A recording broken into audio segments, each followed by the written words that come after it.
Lahey. I work for the Cape Breton Partnership. I'm the Inclusive Innovation Officer. I am originally from Manitou, but I moved to the big city of Louisbourg when I was about 13 with my family. Louisbourg is really the love of my life. I always tell my fiance that. He's not happy about it, but it's true. I started working at the Cape Breton Partnership a year ago. My role is centered around women in entrepreneurship. It is a research project, a 3-year research project that looks at the barriers facing women here in Cape Breton, specifically Cape Breton, around making the entrepreneurial ecosystem more inclusive for all women. So a big part of that is working in the Indigenous communities, because our research shows that the barriers faced by Indigenous women are a lot different sometimes than the barriers faced by the general population of women. So that's what we're doing here. I've gotten to meet a lot of really amazing women through my travels. We've done a lot of focus groups, one-on-one meetings, and I'm really stoked to be able to interact with all these women who I may not have had a chance to meet aside from doing this role. So it's been really cool, been really exciting, and we're getting a lot of good information. And hopefully, when the research is done, or hopefully before it's done, we can start making a difference in how the services are provided or how they're offered. Whether we have to put new programs in place or if we can adapt ones that already exist. So we're trying to figure that out, but we've had really positive results so far, and a lot of really cool action items have come out of it. So I'm really looking forward to getting those implemented and off the ground. That's one of the biggest problems that we've encountered so far, is that a lot of these women, a lot of them are doing it to survive. Essentially, they have these little side hustles, and they're like, oh, well, I'm just doing this so that I can have some extra money to take my kids here, or get groceries or pay the power bill. So for a lot of women, it's strictly about survival. So they're not really seeing themselves as entrepreneurs or business owners. This is just something that they're doing to make ends meet. And so because of that, they don't realize that, one, they're entrepreneurs, but also that there are things in place that could really help them in expanding their business or making their business more sustainable.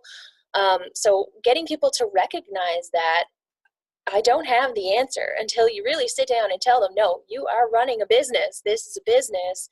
A lot of people they don't see it that way. And, I think that adds a lot to what they're doing, because it's such a strong need for them to do these things, in order to feed their families or, keep the lights on.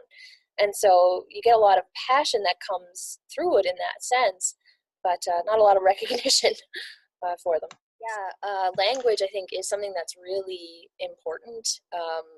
Even when we're doing these focus groups and things, they're talking about how the language has changed so much in the last 10 or 15 years. Even working with service providers, are they looking for a grant? Does the word grant exist anymore? Has been a question that's come up. But here in Cape Breton, we're seeing a lot of focus on female entrepreneurs. So there's this growing need and this growing passion for women to help support the other women doing similar things here, and it's really exciting. There's a really great group here called Cape Breton Voices, CB Voices, and they're doing a lot, just volunteers on their own, looking at entrepreneurship and looking at women in governance, things like that. So it's my hope that volunteers who are really pushing this idea, and just women in general who are starting to recognize each other, as operating businesses, I'm hoping that will help. It'll help spread the word in a sense. It'll help other women realize that they're not just this or they're not just that. What they're doing is actually really important to their families, to themselves, and to their broader community as well.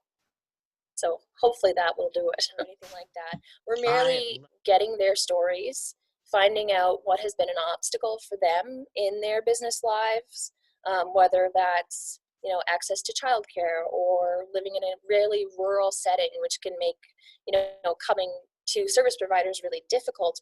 Or if it's, like the need for financing, and financing works very different in certain areas. So the step for them is to basically just tell me their story and then help the project come up with solutions to these barriers. So whether that's, having training offered specifically in their communities, because that can be a barrier. Like I said, getting to and from these places can be really hard.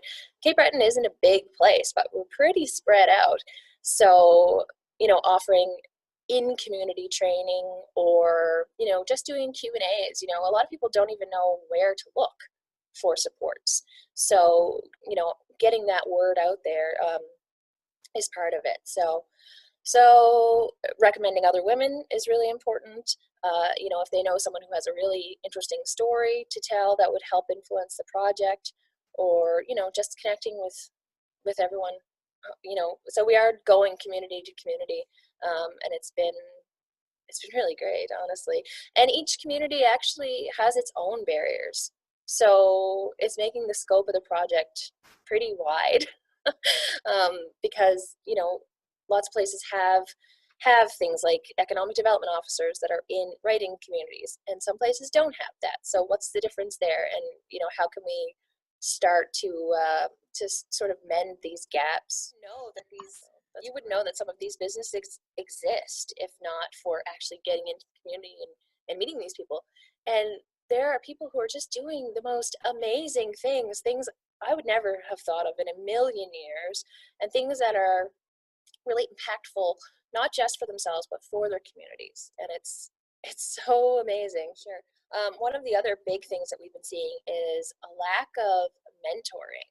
So mentorship is so important. And even within the community, a lot of people don't know what everyone else is doing, but bringing them together, even in the focus groups that we've done, has been fantastic, because they're acknowledging each other, they're knowing who's who, and it's a great start to be able to have that network of mentors available to people when they are trying to start their business or grow their business or even exit their business. So yeah, it's been really cool. So in one specific community, they're like, oh, well, let's get together again next week, and we can work on each other's business plans, and we can look over this and look over that and help guide you. So yeah, so we're seeing some positive effects from it already, even though the project itself is only in its first year. But I love Cape Breton. I love it here. It's amazing. We have some of the most phenomenal people, and getting to be part of something that can make a difference for our island and for our women on this island is huge. It's why I applied for this project in the first place. So yeah, it's really empowering. And the thing that gets me most excited in life is other people getting excited. So watching people, really dig into their stories, and then listening to the other people give them feedback, and, oh, I did this, and I had this issue, and this is how I solved it, and just watching them get energized and excited about it is really awesome. It's just really powerful for me as the project coordinator. So yeah, the website is going to be a big piece of this project. I'm really excited about it. I can't wait for it to go live so that we can just point people in that direction. And, that's not to say that it's going to take the place of having a one-on-one conversation with these people, because it's so important. But it will at least point them in the right direction when they're first starting out. Then they know that they can call this specific agency and set up a meeting there. That's where you need to go. But yeah, it's very much a grassroots movement to make our island great. And yeah, it's powerful to see people just getting out there and doing it.